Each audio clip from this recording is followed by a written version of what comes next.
Hello, I'm JAMILA Musayeva, an international social etiquette consultant and the author of the book Etiquette, the Least You Need to Know. If you're new to my channel, make sure you subscribe and don't forget to like and comment underneath this video. Today's video is dedicated to how to get motivated.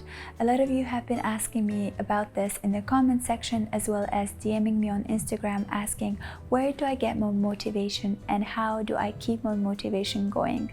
So in this video, I've assembled 10 tips that I would like to share with you in order to feel more motivated. Tip number 1, learn to get inspired. When you eat yourself up for the success of others, when you find reasons to blame them for the success, actually thinking, oh, these are not valid reasons to be successful, you actually spend your energy in vain. You're spending it on something that is negative and not positive. And as we know, only positive energy actually drives the motivation. So I would suggest that surround yourself with people that are successful or people that inspire you in a way. Maybe someone is able to sing really well, others can draw really well, and draw inspiration from people around you. Learn to celebrate their victories together with them and learn to get inspired by successful people. Tip number 2, put all your goals in a notebook. I know this might sound very old school or quite cliche because there are a lot of motivational speakers that also say, about journaling, about writing your dreams down on paper, and I find this a very powerful exercise. Putting your goals in paper, in ink, really gives a lot of energy to that goal. Taking a glance at that goal once in a while, every day, every other day, actually keeps you on the right track and in the right mindset to actually pursue that goal. There's something in the power of an ink that makes it somehow magical and makes the dreams come true. I saw a quote that said, "Life is like writing with a pen. Although you can cross out the past, you cannot erase it." And it stuck with me, not because about the idea of a past, but really about the power of an ink. It truly resonates with me that when you put something in an ink, you can actually truly erase it. Even if the goal is there and you don't really want to achieve it anymore, you can cross it out, but you can't erase it. It's going to be in front of you in that paper, it's going to be in your mind, and one day, maybe not today, but one day you'll for sure aspire to get it. All I'm truly saying is that there's a unique power in handwriting your goals and your dreams, and you should surely try it out. Tip number 3, write out 3 concrete steps to each goal. This is very, very important in order to get you prepared to actually start acting upon your larger dream or larger goal. So for example, let's say your goal is to start drawing. You have this aspiration to become, the best artist or the best calligraphist, whatever that might be. That's a grand goal. That's a big dream. What are some first 3 steps that you're going to take, concrete ones, in order to get you closer to your goal? So that would be maybe buying pencils, buying an album, perhaps looking up some YouTube videos to see how to get you started, or intro to drawing. So those are 3 exact steps that you need to take in order to come closer to your goal. You could have realistic goals that sound somewhat possible to you, but you can also set yourself some unrealistic, or so you think at this moment, goals. For example, to own a house in Malibu or whatever that might be. Write yourself 3 little actions that you're going to be taking today that with each day are going to bring you closer to that dream. Your goals, your actions have to be actually more realistic, so something that you can get started with. The goal can be as unrealistic as you want it to be, but your action steps should somewhat be reachable at this point to you in your life. The more precise these actions are going to be, the easier it will be for you to get started. Speaking about writing out those actions and seeing it all on your notebook brings me actually to the 4th point, which is visualization. I know a lot of people are talking about it and there are a lot of books about it today, I've been practicing it ever since I was a child, and I didn't have an idea that it was called visualization. I just thought it was called daydreaming, or maybe, you know, being a child, imagining things and feeling things when they were not there. But this is something we've lost as we grew up, and you know, we're told to be more realistic, we're told to actually live in today and know what we can really achieve. But visualization really helps you to imagine and picture things, but it's not really about just the image itself, it's about the sense, the feeling that you get from seeing that image. Ever since I was a child, I could imagine myself giving a lecture in front of a large audience, signing a book that stood there, people lining up to get my book, signing my book for them. And this image actually gave me such an intense sense of pride and joy and excitement that I could picture it even as an adult now.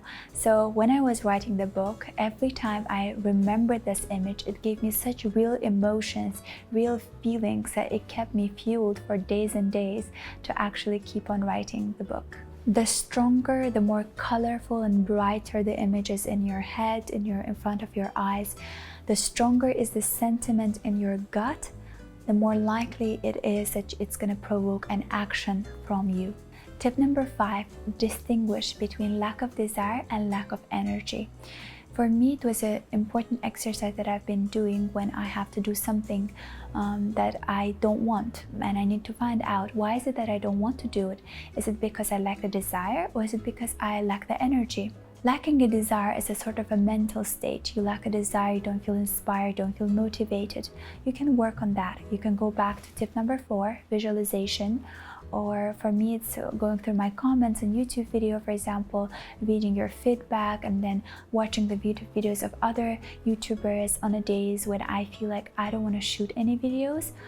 If I know that it's because I lack desire, I do that in order to get inspired and motivated to keep on going and shooting. If for some reason on a given day I feel very exhausted, so I lack energy either physically or emotionally, then I reschedule the shooting day, because I think that at that state I'm doing no good, neither to you nor to myself. Working with a lack of desire is much more easy than working with a lack of energy.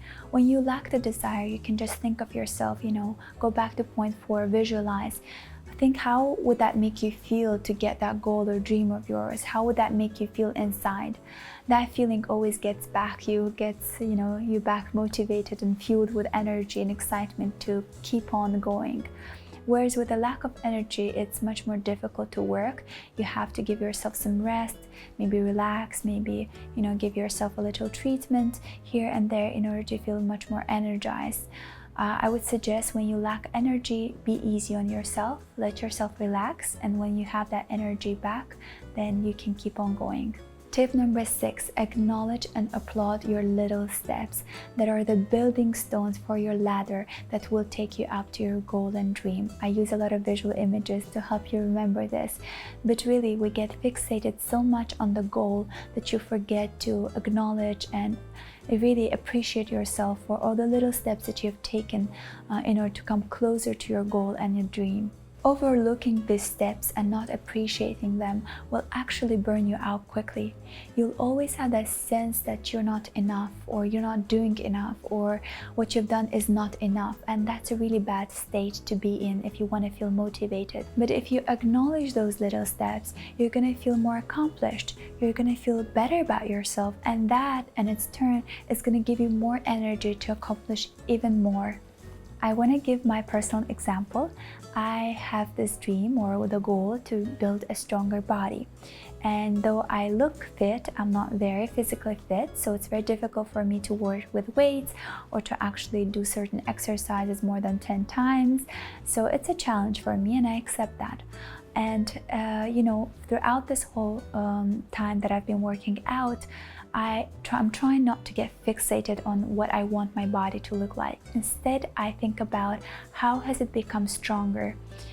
So every week I celebrate, the fact that I'm able to lift 2 times more, or I'm able to do 5 more push-ups, or I'm able to do, 10 more of, I don't know, whatever exercise that might be. So I am celebrating my little accomplishments, and this celebration actually makes me feel like I'm coming closer to my goal.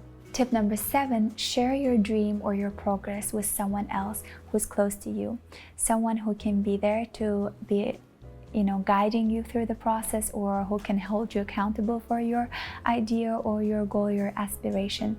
In our culture, we have this notion that unless you do something, don't talk about it, because you might jinx it, or there can be an evil eye.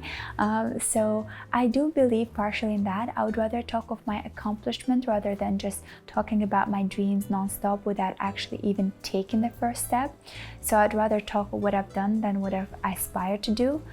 But I found that it works for me to share my goal or my dream with someone that I trust, who can be there to ask me, so when are you going to be doing that, or to hold me accountable for what I've promised I'll be doing. Because sometimes the idea is just an idea in our head, no one knows about it, it's in our head, and we can take forever to get started. But once we have said it out loud and really heard what we said, it really strikes us. So we're like, wow, so I have to start, I have to be doing this. Again, a personal story in my case, I've always wanted to learn how to drive a car, and that has been on my list of New Year's resolutions from year to year. Until this year, I've actually said it to a lot of my friends, and once a friend of mine was like, so you've been talking about it for so many years, when are you gonna get the number of the teacher and actually give him a call and start learning? And that really hit me. I was like, yeah, I need to get started. So sharing your idea or your progress with someone else who you trust is actually a great way to get you motivated and to get you started. Now that there are 2 of you knowing about your goal, it's not an idea in your head, it's a possibility for you now. Tip number 8, action provokes action. Energy provokes more energy. It's interesting, the more tasks you have to do, the more you'll get done throughout the day. I know it sounds so contradictory. You think, okay, if I have the entire day to myself and I only need to read 1 book, I'm gonna finish it like in no time. And then you have the whole day, you procrastinate the entire day and don't get past a page probably. And then on the other day, you plan out your day. You say, I'm gonna read a book for 30 minutes. I'm gonna meet my friend for coffee. I'm gonna take the kids out to a park. I'm gonna cook dinner. I'm gonna, bathe my children. Whatever it is that you have to do, you plan out your activities throughout the day and you get a lot more done. I guarantee you, you're gonna finish whatever pages you need to finish in that 20 minutes. It's interesting how the people with the busiest schedules actually accomplish the most number of tasks. I've been watching this documentary of Tom Ford, and he was then a director, a designer. He did plenty of other stuff. And when asked by the journalist, how do you accomplish so many things throughout the day? He said, my schedule is packed. So when you have a schedule, when you have, this much time allocated for each task, you'll get a lot more done throughout the day. This is why it's so important to have a schedule, especially nowadays, since most of us work from home and we feel like we have the whole day to accomplish a task. Even at home, whatever you're doing, you're a teacher, a freelancer, a writer, whatever it is that you're doing, have a schedule, have a plan of your activities throughout the day and allocate time for each. This is what I meant, action provokes action. The more you do, the more you get done. And the more you move, the more energy you'll have to move even more. That's what I meant by energy provokes energy. Tip number 9 is be flexible and be easy on yourself. There are days when we have zero motivation, and that's okay. It's okay not to be motivated for a day or 2. It's okay to feel that way, because after all, we are humans. In the ocean, there are a lot of waves, and waves have their ups and they have their downs. The ocean does not define itself by one single wave or by one position of the wave. The ocean just exists and a wave is a part of it. And we are humans just like that. We have the days when we are up and days when we are down. Those days do not define us who we are. We are who we are, and those are just days. If you feel like you lack motivation, try to find the causing factor. Think about it. Is it lack of desire or is it lack of energy? If it's lack of energy, be flexible in yourself and easy. Get a rest, perhaps sleep, or treat yourself to something that gives you more energy. And if you lack the desire, go back to your notebook, look through your dreams and goals and the steps. Maybe talk to the people that inspire you, watch the videos that inspire you and motivate you, and get yourself back on track. One day in your life does not have to define you. If you have a lazy day, it doesn't mean that you're a lazy person. It just means you had a lazy day. The same if you felt like eating a bag of potato chips, it doesn't mean like you're a person who is eating unhealthy. It's just you, a person who had a bag of chips, and that's okay. As long as whatever it is that it is being lazy or eating a bag of chips doesn't become a lifestyle of yours, is not a repeated habit day after day, then it doesn't have to define you and take you off track of achieving your goals or your dreams. Always allow yourself to be flexible. I didn't give an example of a wave just for that. I love water, and I think we have to understand how water works. It's flexible, it's strong. A tsunami can, wash away the entire city when needed, but it can also be so soft that it can penetrate the soil. Be like water, be flexible. The last and final tip for today is celebrate your victories. A victory celebration shouldn't be a lavish party or something out of ordinary or an expensive gift. It doesn't have to be about that. It's about whatever brings you joy, whatever pampers you. It could be a nice cup of hot chocolate, maybe, your guilty pleasure TV show, maybe a spa treatment, whatever it is that really makes you feel happy. That is your celebration. Celebrations don't have to be only for big goals or big dreams. It has to be for little ones, like tidying up your room. For example, once I tidy my room, I have this goal for the day. I do that, I accomplish that. I make sure that I take a nice bath and then make myself a nice cup of jasmine green tea. And I sit there in a clean room, enjoy it, watch it, light up a scented candle and sip my tea and feel so proud of myself. Another example that I want to share from my personal story is I actually never knew how to bike. About 3 or 4 years ago, I set myself a goal to learn how to bike. So I learned how to bike in a couple of days actually, and then I biked to a local ice cream shop. And that was my little celebration. I got myself a nice ice cream because I cycled there and because I was able to transport myself there with a bicycle. So that was my way of celebrating my little accomplishment. Whatever it is that you want to celebrate, make sure that you do it. Give yourself that pampering that you need to acknowledge your accomplishment and be happy for yourself. I hope that you find these tips useful and applicable in your daily life, and those tips will help you improve your level of motivation or get you motivated if you don't have any motivation at this moment right now.